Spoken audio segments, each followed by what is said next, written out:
Når man hører ordet kimær, tænker de fleste nok på mytologiske væsener fra diverse ældre religioner. Men i virkeligheden defineres en kimær blot som en organisme, der indeholder mindst en hel celle fra en anden organisme. Alle organismer har jo sin egen arvemasse, men kimærer er altså specielle ved, at man har fået tilført fremmede celler, så den har flere genomer til at leve side om side inden i sig. Det vil altså sige, at alle, der for eksempel har fået foretaget en blodtransfusion, er en kimær. Kimærer kan dannes på 2 tidspunkter. Det ene tidspunkt er efter fødslen.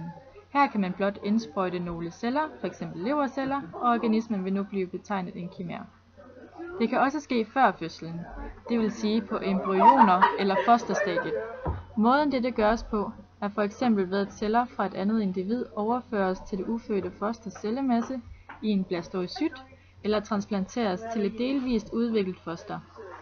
De tilførte celler vil så indgå i fosterudviklingen, og det interessante er så, hvor mange celletyper de kan udvikle sig til i det færdige individ, altså hvor meget de tilførte cellers DNA kommer til udtryk.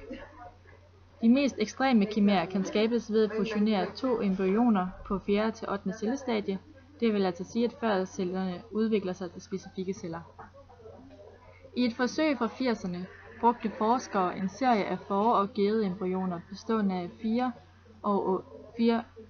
af mellem 4 og 8 celler. For- og gedeembryonerne blev forenet 2 og 2 på tværs af arterne, lagt ind i en afsnøret foræggeleder og her dyrket de 4 til 5 dage. Forskerne undersøgte herefter cellerne, og de, der havde udviklet sig til blastocytter, blev lagt op i livmoderen på en ged.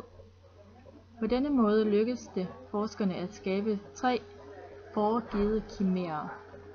Teoretisk set kunne omfattende tilførsel af dyrestamceller til menneskelige embryoner i de tidligere faser af udviklingen føre til meget omfattende blandinger mellem dyr og mennesker, som kan give store etiske og juridiske problemer.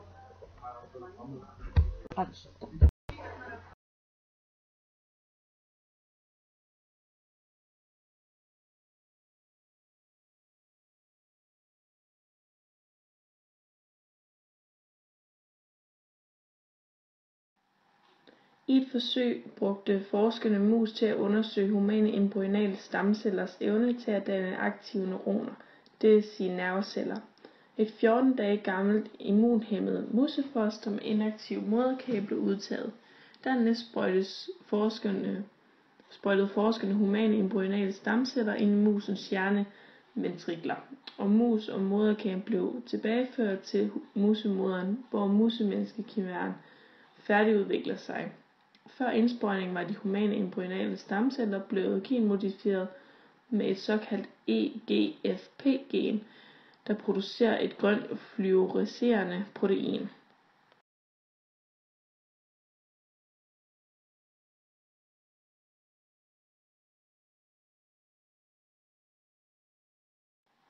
Efter at musen var blevet født, kunne forskerne således dissekere hjernerne og ved hjælp af fluorescerens mikroskop se de embryonale stamceller havde udviklet sig til nerveceller. Alle celler, der fluorescerede, måtte nødvendigvis stamme fra de genmodificerede humane embryonale stamceller. Undersøgelsen med fluorescens mikroskopet viste, at de humane embryonale stamceller havde udviklet sig til både neuroner og gliaceller.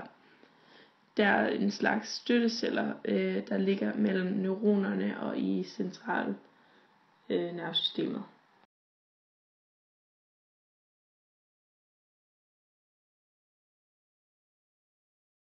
Ud fra forsøget kunne forskerne konkludere, at de humane embryonale stamceller må have reageret på signaler fra de øvrige celler i hjernen, og at humane stamceller og musestamceller tilsyneladende reagerer på de samme signaler.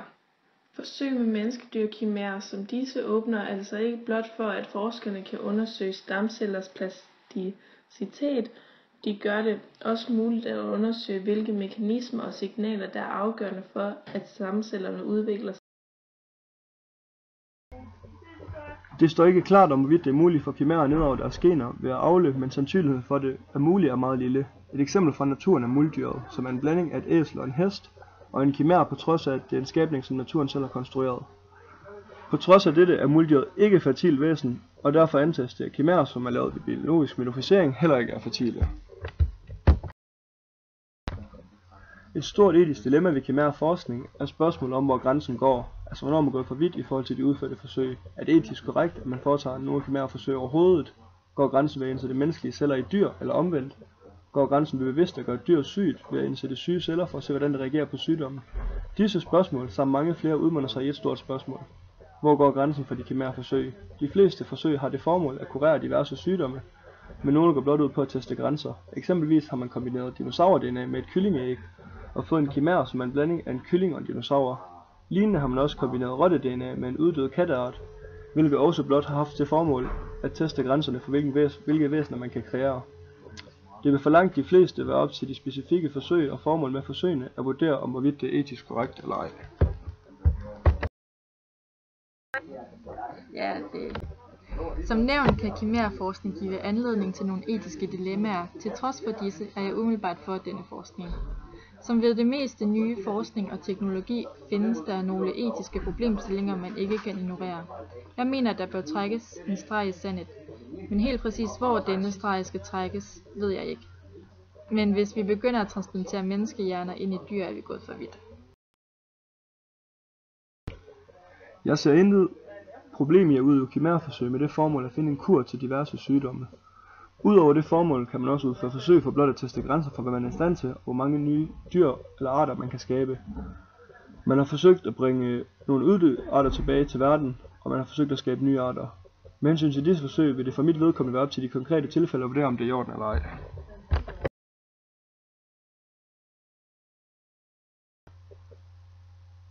For at mennesker kan fungere, er det vigtigt, at mennesker har velfungerende organismer, så hvis man tænker på kimærer på den måde, er det en god løsning for at finde nye helbredelser for blandt andet Parkinson, og egoistisk set er det en god idé for, at vi kan kurere os selv.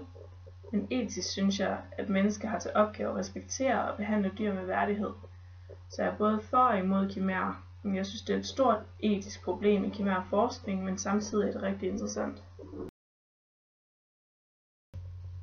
I vores kultur og lovgivning er dyr og mennesker to klare og skilte kategorier. Mennesker beskyttes vedgørende af loven, mens dyr kan indgå i risikable medicinske forsøg, aflives, holdes som husdyr og spises. Jeg tror, det er vigtigt at spørge, hvad det gør os til et menneske. Hvad sætter os over andre former for liv? Er det vores celler og organer, eller evner til at tænke abstrakt? Eller er vores sjæler vigtigere og anderledes end de, der eksisterer i et dyr? Jeg synes, at arbejdet med kimærer går imod naturens naturlige gang. Det er min overbevisning, at det ikke skal ændre på disse forhold. Mennesker kommer til at blive syge eller dø, når deres gener, samt de valg, de har truffet i livet, leder til det. Jeg synes, det er forkert at lege med andre levende væseners liv, for at kurere sygdom, vi ellers ikke ville kunne have kureret. Vi må kurere sygdom på andre måder.